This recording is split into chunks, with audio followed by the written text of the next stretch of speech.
Listen to me. If there was a wise man who would ever think of this, they would say in order to be superior to the man, you've got to be the man.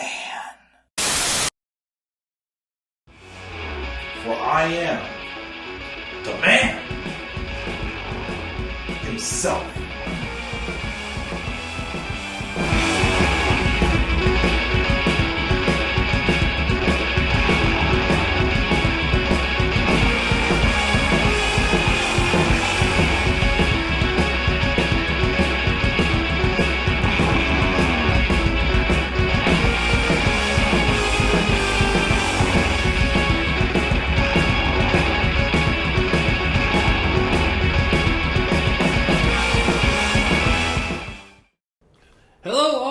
How are you all doing tonight on this Sunday afternoon of Memorial Day weekend? This is the Club of the Man 1993, and we are here on YouTube live with a freshly shaved face also for my live review of yesterday's WWE Premium Live Event, Night of Champions 2023, and it took place at the Jeddah Superdome in Jeddah, Saudi Arabia. And we're going to go back and talk about everything that took place on this show, talk about the matches, talk about stuff we liked, talk about the stuff that we didn't like, and we're going to roll from there as usual. And of course, now that we have Night of Champions in the rearview mirror, we have a new WWE World Heavyweight Champion. We also had another new champion crowned on this show as well. And we also got an implosion of the Bloodline in that really good main event, I thought. As far as my thoughts on the show, again, I'm going to continue, because I don't want to get my hopes up. The one time I will stick to those expectations, I know I will get disappointed. But again, WWE, Raw and SmackDown, very skippable shows. Nothing really happening that's really making me that excited about those shows. Again, I've almost considered just dropping the reviews again. But the pay-per-views, all not bad, pretty good. Again, of course, since Vince McMahon came back, Backlash was very fun. I feel like Backlash, I could have given it a higher, because I believe I'm giving the same grade for Backlash and Night of Champions, the same grade. The thing about Backlash was an awesome show. I just didn't trust them to follow up from it, though. Where Night of Champions, although I would say it wasn't quite as exciting for me as Backlash was, the show delivered. It did things, for the most part, did things the right way, did things how it needed to be, fixed some errors, even though some stuff could have been done sooner than it was, such as the Raw Women's Championship being held by SmackDown Superstars, but of course we got a new Raw Women's Champion. We'll talk about that when we get to the match. It basically did everything it needed to be that I hoped it would do. So I feel like this pay-per-view, the quality, not quite as exciting as Backlash. But I feel like the fallout for this one will be better. Because this one, I did leave this show wondering, okay, I'm looking forward to this. I'm looking forward to that. So there are things that got me hooked. So I can't quite call this a really good glorified house show, because I feel like this one does have a fallout. I just feel like the action we got wasn't quite as fun as it was in Backlash. So it's they both got the higher and the lowers for both ends. But still a good show. A worthwhile show checking out. And all the matches, except for one really, delivered. So, props to WWE. Their pay-per-views have been worth it. Now, of course, their weekly shows, I don't know about that. But we are going to get rolling here, and we will talk about the show and talk about what could be next. Also, I'm going to give a shout out to my friend Daniel Gaiza. He came up with a theory last night that might explain the one big question we've all had about a certain feud that would involve a title on this. But we'll talk about that when we get to this. But yeah, we will talk about the show, and then again, I will prepare to get ready for AEW Double or Nothing 2023 tonight. But let's, of course, roll in. First, let's check the live chat, see what we got here. We got Tyler. He thought the main event sucked. Tyler and I do disagree a lot, but it's totally fine, Tyler, but I disagree. I loved the main event. Like, the main event made me just, like, throw all the cons and the worries I had about that match out the window. Because it did exactly what it needed to do. But I loved it. But if you didn't like it, that's fine. Seth and AJ had a great match. They definitely did. Seth and AJ should have been the main event, and don't give me this whole triple main event crap. Yes, I agree about that. Well, first off, they should have had... Now, some people said they did Seth and AJ first, because Seth had to get on the plane back for his Captain America filmings. I think is what I heard the reason why they did this match first. But I do agree. They should... Although... I saw them doing the tag title match last because of what happened like during the match. I feel like that was something you couldn't quite top off. But I agree. I feel like the biggest hype for this show was indeed crowning a new world heavyweight champion. So yes, they should have had that match go on last. I do agree. But it is what it is. And yes, also... Again, they're doing this whole thing where they say, oh, there's 3 main events, there's 4 main events, a double main event. Nope. As CM Punk said in his Colt Cabana podcast, there's only one main event. Only one match that goes on last. That is the true main event. So again, don't give me all that bullcrap. I completely agree with that, Tyler. Finally, Asuka won the Raw Women's belt for now. We will talk about that. You think this is going to lead to Zoe Stark versus Becky Lynch at Money in the Bank? We will talk about that, of course, as well. Wrestling News 365 thought the show was great. Tyler thought it was okay. Why did Asuka win the Raw Women's title? We'll talk about that. And why did Cody lose? We'll, of course, talk about those. Tyler did not review this because it's a Saudi show.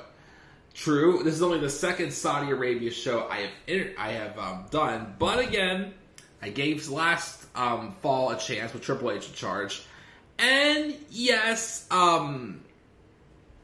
we did get, what's it called? We did get, some Vince crap on this bill, but I'm still like hanging in there, giving it a shot, because there was some stuff I was intrigued in for this match, for the show. I would love to see Ronda Rousey and Rhea at Money in the Bank. We could, but I'm pretty sure they're going to have Ronda and Shayna both focus on the tag titles. They're probably going to win them on Raw tomorrow night. Which also, of course, no work tomorrow, because, of course, it's Memorial Day, which I'm excited about. Hope we get Asuka and Charlotte for SummerSlam. We can, but, again, I'm sorry, but I kind of want to see Asuka would win that. Because Asuka, I think, has only beaten Charlotte one time. But it was not on pay-per-view. So if you want to do that at SummerSlam, cool. Or cool, as Waldo said from Family Matters. What's going on, Mark? Thanks for joining us. We got Wrestling News 365. I'd love to see Bobby Lashley and Edge one-on-one. That'd be a fresh match for sure to do on SmackDown. Congratulations to Seth freaking Rollins. He deserves it. Of course, I'm pretty sure. So one of my friends said last night, if it was TV 14, he'd probably be Seth fucking Rollins instead of Seth freaking Rollins, which I can see that for sure. Congrats to Asuka, and where is Shinsuke Nakamura losing all the time? Yeah, he's been losing, although I still like the entrance he does, but we'll see what if they do anything further with him. We will see. I would still love for him to be in the world title picture, of course, but I don't think he's ever going to get back up to the same level he was in NXT. It's about time one of them snapped on Roman, that's for sure. Get Bianca away from the women's title scene. Not ready. I'm not sure we might not ready, but Bianca, with the crap she had to deal, of course, obviously with some crappy booking moments, she did the best she could as champion. I give her credit, but again, it is time to move on for her and do something different. But again, it was Asuka's match to win, but we'll get to that. And also, of course, #Fire Vince. Cool. All right, let's roll in though and get started talking about the show. As I mentioned before, we opened up the show with a match that probably should have main evented the show. Again, I understand why they had the tag titles main event the show, because nothing was going to top, what happened during that match.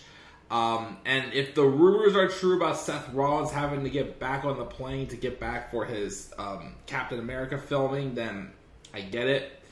But yes, this probably should have main evented the show. Seth Rollins versus AJ Styles for the WWE World Heavyweight Championship. Again, going to this match, the biggest gripe I had about it, again, was the fact that we had to get SmackDown involved in a Raw exclusive title tournament, which did kind of hurt the match just a little bit for me. But I would still maybe give their Money in the Bank match at Money in the Bank 2019 for the Universal title just a little bit more of a rub over this one. But I did enjoy this. It was a very well-paced match. It started off slow. The pace picked up throughout the match. I believe, didn't they hit like a brain buster or something like that on AJ onto the apron? But there was a couple really good spots in there. But of course, again, they do have really good chemistry, both Seth Rollins and AJ Styles. This is probably maybe the fourth or fifth match I'd say they've had in WWE. Because I know they wrestled on pay-per-view. And I feel like they may have collided two more times on Raw, I feel like. But yeah, great match, and does some good counters. I think AJ also even hit a pedigree or two in this match, too, which I thought was neat. But Seth Rollins does, in fact, win the match, as, he should have. He is the new WWE World Heavyweight Championship. And, of course, to him, this is not going to be a consolation prize, even though with the odd booking of this tournament, they've kind of made it feel like a consolation prize, just so they can have something else to do while Roman is still champion. But I'm happy for Seth, and I'm also happy again. And again, this is another reason why I love Triple H. He was able to present Seth Rollins with the title. Like, anytime a big moment happens, Triple H is always getting a photo op. If it's a female, giving them their flowers. He is basically out there to really, endorse them.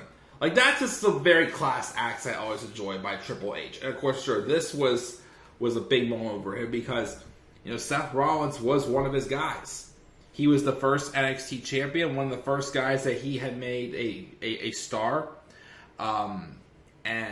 Yeah, this is a great moment for him. And again, Seth, as I keep saying, Seth Rollins was the guy in 2019.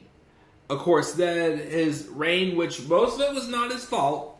Again, the parts I hold him accountable for are for when he ran his mouth on Twitter several times and kind of gave people a bad taste for him. But and of course, his momentum got killed completely based off of what happened with The Fiend. But again, I will say that for him to be able to get as over as he is now, even though I still don't understand how he's gotten all the babyface momentum, because there's really no story to him. Swallowed my spit funny. Sorry about that. I'm okay. Okay. Basically, he his whole momentum got killed during his last world title reign so badly so that he had to go heel. And again, I still don't get how he's a babyface, but the fact that his song is super over. But the fact is to see him get this over and for him to be back on top as World Heavyweight Champion, something to give a lot of props to for sure. He deserves it for sure. But yeah, the visionary, the revolutionary, is of course now the World Heavyweight Champion, Seth freaking Rollins, with a victory over AJ Styles. Congratulations again to Seth. Speaking of Seth, which also it's his birthday today, happy birthday to Seth Rollins. I believe he's, let me see here, let me check and see. I believe he's 38? 37. He's 37 years old. I thought he was 38. But yeah, Seth Rollins turned 37 today.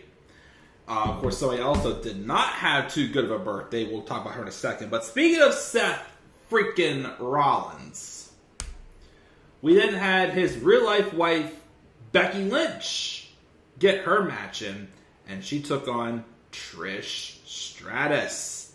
Hashtag, thank you, Trish. Because hopefully we'll be saying thank you when she really, gives a good rub to Zoe Stark. Because, well, first off, the match was great. Again, Trish is 47 years old. And she is still in excellent shape. I think I'm saying, I can believably see her having another run. And as I said, also, I feel like she needed some sort of a victory in this match to kind of give this feud another direction, keep it moving. Because again, the build for this one been a little strange. Been a little bit strange. Again, other than that contract signing segment, the premise, again, I'm fine with it. But, again, it's just the other promos that, Trish has cut. Again, it just still feels like she's somewhat playing a character that's not quite organic to her. But I thought her and Becky had excellent chemistry in the ring. And Trish won thanks to outside interference from recent NXT call-up Zoe Stark. When the referee was not looking when Trish was getting back in the ring, Zoe Stark came out from under the ring, hit a Z360 on Becky Lynch, and it led to Trish being able to hit the Stratusfaction, and she beat Becky. And of course, she's probably going to gloat about it, and she'll probably, and of course, Zoe Stark gets a nice rub from it. So, if this is meant to give Zoe Stark a new direction, thank you, Trish. Hashtag thank you, Trish. But yeah, another really, really good match. I did expect this match to be good. Of course, it will not be the only one they have. I know there's some people that are predicting, a tag match with Zoe and Trish versus Becky, and I heard maybe Becky and Lita, which they could do. I think, though, the story fits Trish wanting to be in Money in the Bank, and she tries to get the Money in the Bank contract, but Becky costs her it. And then, of course, then there's Zoe Stark, who, now, if Vince McMahon had more control, I would say that Zoe Stark would be Becky Lynch's personal punching bag, and this is where they bury Zoe Stark. But my hopes are still that somehow we get Triple H being able to have more control over shows like this. Because you can tell this is a Triple H written show. Again. So hopefully that, give her a rub. But I think what's going to happen, again, they're going to have Becky cost Trish the Money in the Bank ladder match. And then we will get the rematch between Becky and Trish at SummerSlam. Maybe a stipulation, who knows. But again, can't go wrong. Especially, again, with Trish, 47 years old, but she still really looks great. I give her a lot of credit. So, yep. Thank you, Trish. Trish gets the victory. And, again, there's an alliance with her and Zoe Stark now. So, I'm very curious to see how that one goes. And speaking of matches that, of course, went the way they should have gone, we got the Intercontinental Championship match between Gunther and Mustafa Ali. of course, Saudi Arabia is his home country. He came out with what, I apologize, don't remember the name, but whatever the name is of like the head, the hat that they wear, whatever it's called. Again, I don't know, and I apologize. He came out and he got a hero's welcome. He was booked like a babyface in this match, and he should have. Again, in my predictions, I was worried they were going to have Mustafa Ali lose in like 3 minutes, but no. This was the match exactly how it needed to go. Yes, Gunther was going to dominate a good portion of it, but Ali had to have his moments of like comeback. His moments of like showing heart and soul like he would be on 205 Live. And that is exactly what he did in this match. Again, getting a grand opportunity, just being, an excellent, excellent babyface. And showing once again that he is definitely one of the most overlooked talents on the roster. Again, this character he did at Night of Champions, again, just shows that is organically him. The heel crap, the positive Ali crap, and all this other jazz, no, that's not him. Give him this spotlight, and again, you got another main event player. And I'll say this, even in 2019, when he was supposed to get that world title push that Kofi got instead, of course, because Ali got hurt, I still think that Ali was gelling well with the main event scene when he was given it. So he could do it. He could be a main eventer. I mean, yes, at the time, you needed the people to actually get behind him, but now I think a ton of people are behind him and see the potential he has. So, first off, again, you got to give him a brand, but also, you got to keep booking him like this. Will they? I don't get my hopes up. But this Intercontinental title match, of course, in Ali's home country, this was, again, exactly what it needed to be. I expected Gunther to retain, which he did, but Ali put up a hell of a fight. And he sold excellently to Gunther as well. So, props to both these guys for putting on a great match, I thought. What's next? And then we have, the Raw Women's Champion on SmackDown match between Bianca Belair, the EST, and the Empress of Tomorrow, Asuka.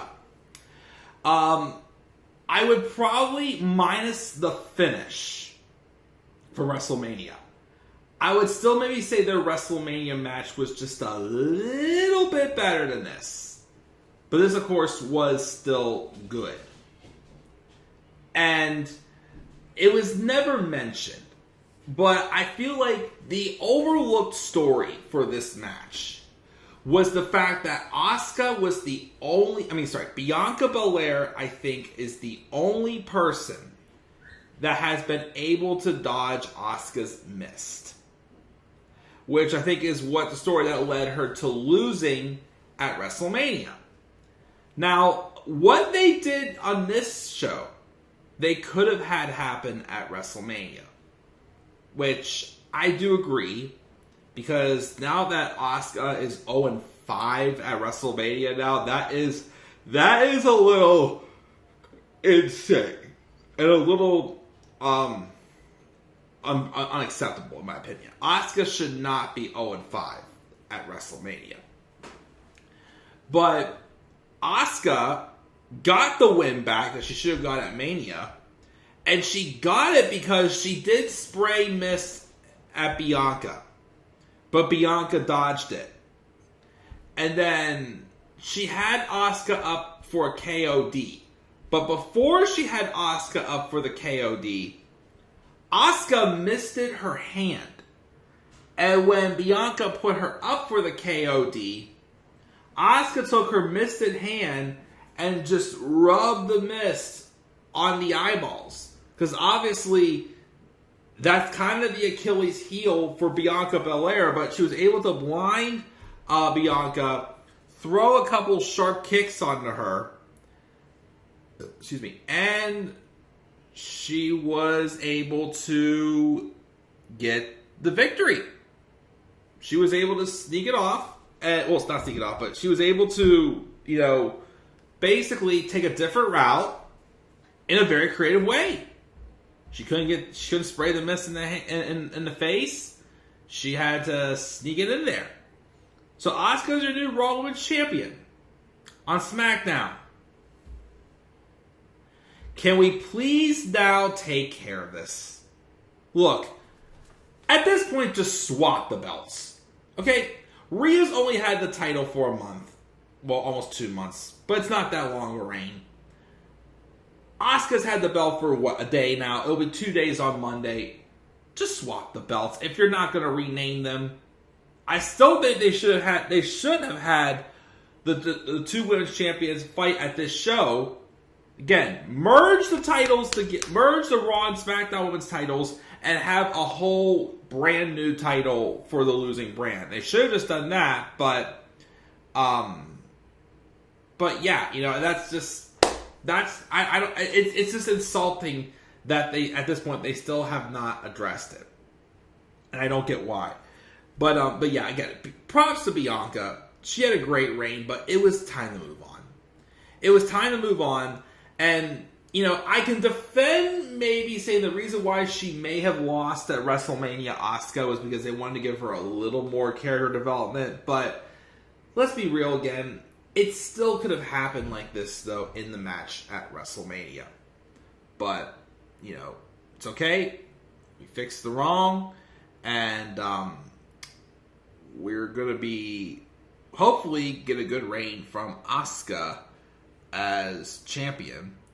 And, yeah, hopefully they don't just screw over at the last second and make her look like a joke right before like WrestleMania or whatnot. But who knows how long Asuka will hold the title. We could see, of course, an Asuka and a Charlotte rematch. I'm also interested to see what happens here because there's been rumors floating around for the past week or two that the plan is at some point this year they want to turn Bianca and the Street Profits heel.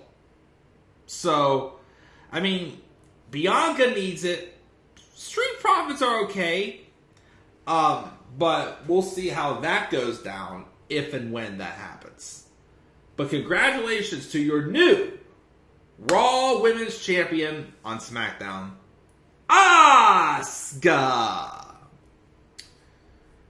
And then, of course, the only match that was bad, and like I feel like if it wasn't for this match, I would have probably given this show just a slight bit higher of a letter grade than I did. But Rhea Ripley versus Natalya for the SmackDown Women's Championship on Raw. On Natalya's 41st birthday, they have Rhea Ripley squash Natalya in 45 seconds. This whole feud, the build was just screaming at you saying Natalya's got no chance. Natalya has got no chance. And in this match, she did absolutely have no chance. It's just a shame again because we all know Natty is in fact talented. Very underrated. A veteran in the business. Comes from the freaking Hart family. As she is the niece of Bret Hart and the daughter of Jim the Anvil Neidhart. Yet they still book her like absolute crap. And that is unfortunate. She's someone else, like she's kind of like the female Dolph Ziggler. Like, why are they around? Like, they're basically in there to fill a spot. Like, Dolph Ziggler's getting world title matches when they need a filler feud. Well, this was somewhat of a filler feud for Rhea Ripley because, again, she made Natalya look like an absolute joke. Or, I'm sorry, because my friends and I were cracking up at his old theme song last night. But remember Madcap Moss's theme song when he started going, joke, joke, joke, joke, joke, joke. I guess to Mr. McMahon, Natalia's a joke. It's a punishment for the backstage politics between WWE and Bret Hart. Who knows? Who knows why? But yeah, that was pitiful. That was pitiful to make Natalya look like an absolute joke on her 41st birthday. Also, that was just horrible.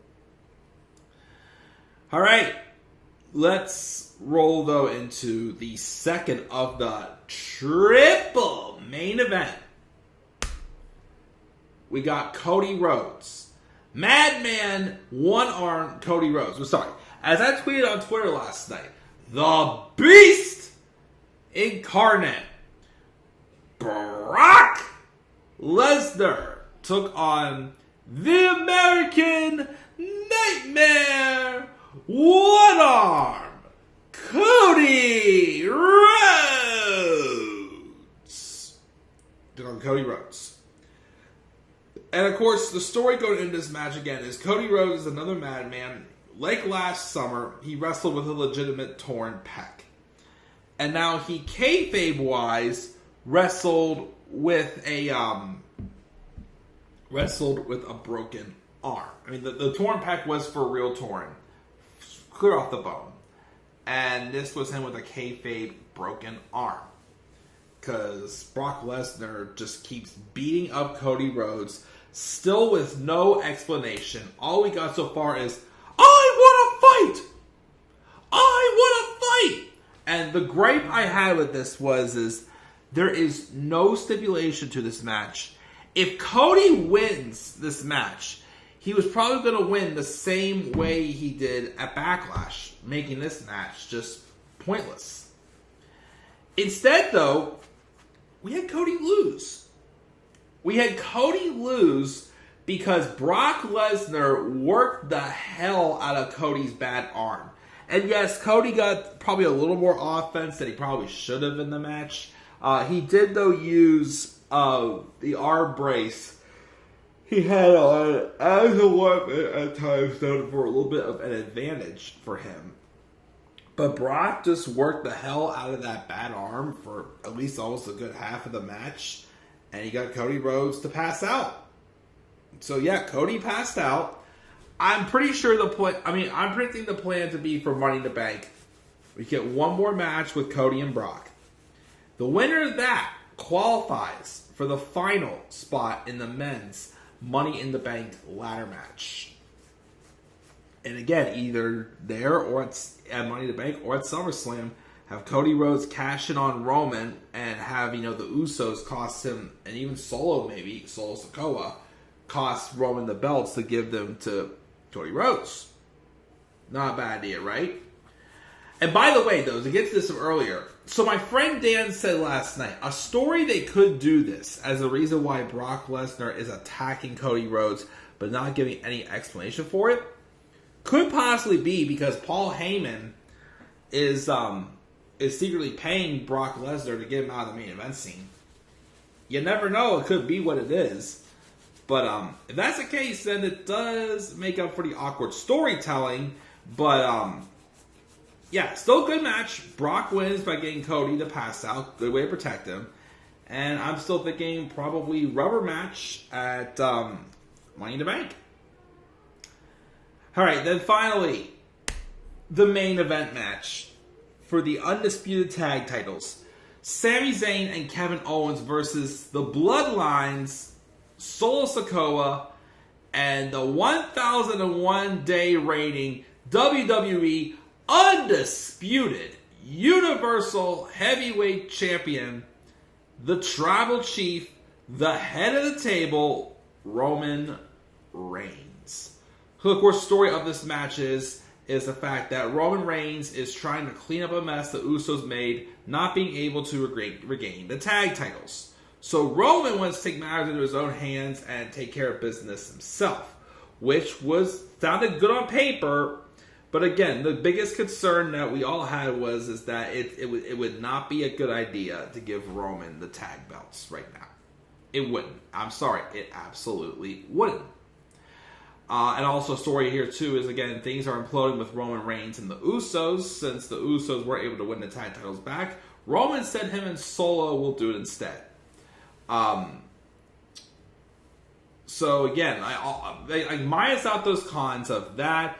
He's not defending his actual title on the 1000th anniversary of his title reign. But this was still... it was still incredible. First off, Sami Zayn got greeted by the Saudi Arabia crowd with like a hometown hero's welcome. This is a man that, since he's Syrian, was not able to come to any Saudi Arabia shows since they started doing Saudi Arabia because of being Syrian. But I guess there's been some recent treaty that was signed open, and over in Saudi Arabia, and Syrians are able to be in the same country at once. But Sami was greeted with like a freaking hero. He had on like the white owl or vestment, whatever you want to call it, out of respect.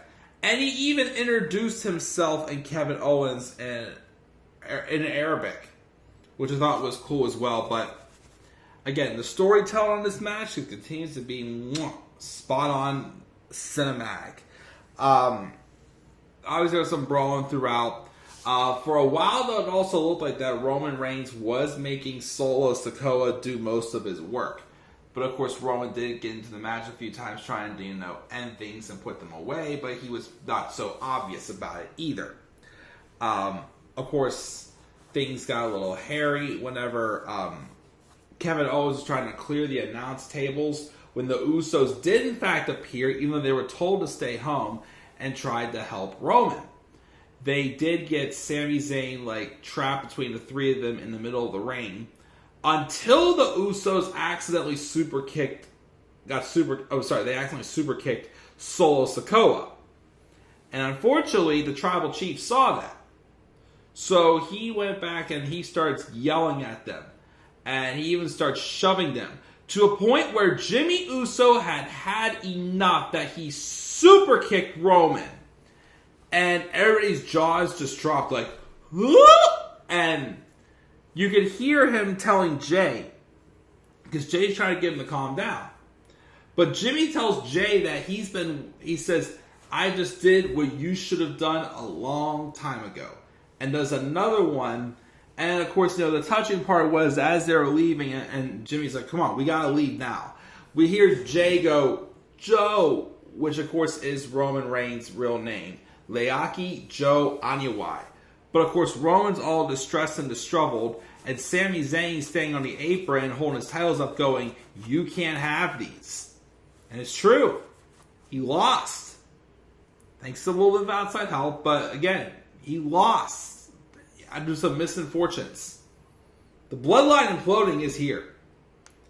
And again, this was just exactly what it needed to be. Again, we did not switch titles, which is a good thing. Of course, who will Kevin and Sami feud with next? Well, we'll have to wait and see. But that, guys, that is my WWE Night of Champions 2023 review. I gave the show a B. Almost a B minus, but that squash match in 69 seconds took me out of it. Check the live chat. Let me see what we got here. Let's hope Seth World Heavyweight title run is better than the WWE Championship Universal title. I'm pretty sure it will. Why did Jimmy Uso attack Roman Reigns? He just couldn't take it anymore. And he believed Sami. I wonder what was the rest of the Anoa'i family thought on what happened yesterday. AJ should beat Roman at SummerSlam, which AJ and Roman would be an awesome match. Natalya deserves so much better. Oh, she does for sure, especially if she's booked on the show. Hashtag stand with Triple H. You're really awesome, not the Miz. Well, thank you. And split the tag titles and make new tag titles. I'm thinking they probably will. I feel like that's something Triple H obviously will always have a little more control over, but we'll have to wait and see. But guys, I'm going to just chill for a few minutes, but that is my live review of WWE's Night of Champions 2023. What are your guys' thoughts on Night of Champions? Make sure you guys leave your thoughts down in the comment section below. I gave the show a B. Be sure always to slap a like on the video and subscribe for more content on my channel. Follow me on Twitter at The Club with the Man 93, and also follow me on TikTok and Instagram at The Club with the Man 1993. I'm checking out, guys, but just always remember, in order to be, oops, a little early. In order, though, to be superior to the man, you've got to be the man. And for I am the man himself.